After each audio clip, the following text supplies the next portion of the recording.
আমি অনুরোধ রাখব, আমার এলাকায় অত্যন্ত মারাত্মক অবস্থা, রোহিঙ্গা রিফিউজি, 20 লক্ষ রিফিউজি। স্বরাষ্ট্রমন্ত্রী মহোদয় জানেন, আমার নেতা আপনার মির্জা ফখরুল ইসলাম আলমগীর সাহেব জানেন, প্রত্যেকে জানেন, এবং বিরোধী দলের নেতাও জানেন কি অবস্থা সেখানে। একটা অদ্ভুত পরিস্থিতি, আইন শৃঙ্খলা নাই। স্যার, আপনাকে সাহায্য করতে হবে।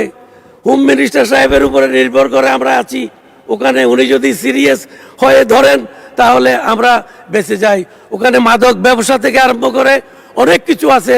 এখন আস্তে আস্তে এগুলিকে আমাদের পাকড়াও করতে হবে।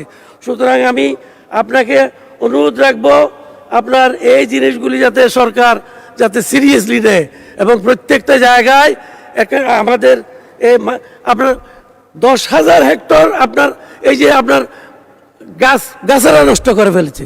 কি করবেন এখন? এটা তো মিন্টু ভাইকে সিরিয়াসলি দেখে ওখানে বনায়ন করতে হবে।